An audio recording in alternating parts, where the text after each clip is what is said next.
రాష్ట్రంలో దరిద్రపు కొట్టు ట్రెండ్ మొదలైంది.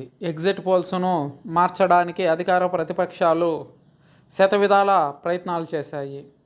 శతకోటి దరిద్రాలకు అనంతకోటి ఉపాయాలు అన్నట్టుగా తాము నమ్మిన దాన్ని తాము అనుకున్న రీతిలో జనాలకు చెప్పే తీరు కొందరిలో ఉంటుంది. సోషల్ మీడియా కాలంలో అది మరింత పెరిగింది. ఏపీలోని ప్రత్యేక రాజకీయ వాతావరణం నేపథ్యంలో ఈ దరిద్రం పీక్స్కు చేరుకుంది. అదెంత అంటే నోరెళ్లబెట్టే స్థాయికి వెళ్ళిపోయింది. గతంలో ఎగ్జిట్ పోల్స్ అంటే మహా అయితే 5-6 సంస్థలు మాత్రమే వెల్లడించేవి. ఇప్పుడు 25 నుంచి 50 సంస్థల వరకు తయారయ్యాయి. అందులో నిష్ణాతులైన పాత్రికేయులు కానీ సెఫాలజిస్టులు కానీ ఎంతమంది ఉన్నారు అన్నది దేవుడికెరుక. ప్రతి యూట్యూబ్ ఛానల్ ఓ ఎగ్జిట్ పోల్ సంస్థగా, సర్వే సంస్థగా మారిపోతున్నాయి.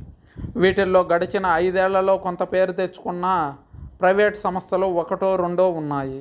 ఒకప్పుడు ఎగ్జిట్ పోల్స్ను జాతీయ మీడియా సంస్థలు తప్పనిసరిగా వెల్లడించేవి. జాతీయ మీడియా సంస్థలతో పోలిస్తే తెలుగు రాష్ట్రాలకు సంబంధించిన ప్రముఖ తెలుగు మీడియా సంస్థలు ఎగ్జిట్ పోల్స్ను వెల్లడించకుండా ఉండటం చూస్తున్నదే. ఇందుకు మినహాయింపుగా కొన్ని సంస్థలు ఉన్నప్పటికీ వాటి సంఖ్య చాలా తక్కువ. తాజాగా ముగిసిన సార్వత్రిక ఎన్నికలతో పాటు కొన్ని రాష్ట్రాల్లో జరిగిన అసెంబ్లీ ఎన్నికల ఫలితాలకు సంబంధించిన ఎగ్జిట్ పోల్స్ను చూస్తున్నప్పుడు దరిద్రపు కొట్టు ట్రెండ్ ఒకటి కొట్టొచ్చినట్లుగా కనిపించింది. ఈ కొత్త దరిద్రం పుణ్యమా అని మన కళ్ళ ముందు కనిపించే ఏ సమాచారం నిజం కాదన్నట్లుగా మారింది. మరీ ముఖ్యంగా ఈ దరిద్రానికి అసలు సిసలు క్రియేటర్లుగా తెలుగువారినే చెప్పుకోవాలి. ఏపీలో హోరాహోరీగా జరిగిన ఎన్నికల ఫలితాలు జూన్ 4న వెలువడనున్నాయి. దీనికి 3 రోజుల ముందుగా వెలువడిన ఎగ్జిట్ పోల్స్ సారాంశం గురించి ప్రత్యేకంగా చెప్పాల్సిన అవసరం లేదు. కాకుంటే ఈసారి మొదలైన చెత్త ట్రెండ్ ఏంటంటే కొన్ని పేరున్న ప్రైవేట్ సంస్థలు, మీడియా సంస్థలు వెల్లడించిన ఎగ్జిట్ పోల్స్ను తాము మద్దతు ఇచ్చే పార్టీకి అనుకూలంగా మార్చుకొని వాటిని పోస్టులుగా మార్చేసి సోషల్ మీడియాలో, వాట్సాప్ గ్రూపుల్లోనూ పోస్ట్ చేస్తున్నారు. దీంతో తాము మద్దతు ఇచ్చే పార్టీకి అనుకూలంగా ఉండే పోస్టుల్ని ఆయా మద్దతుదారులు షేర్ చేయడం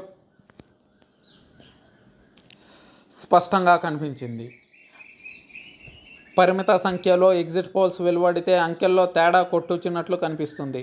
ఫేక్ పోస్టుల సంగతి ఇట్టే అర్థమయ్యేది. తాజా ఎగ్జిట్ పోల్స్లో పెద్ద ఎత్తున విడుదల కావడంతో ఫేక్ గాళ్ల ఫేక్ న్యూస్ను క్రియేట్ చేస్తూ వైరల్ చేస్తున్నాయి.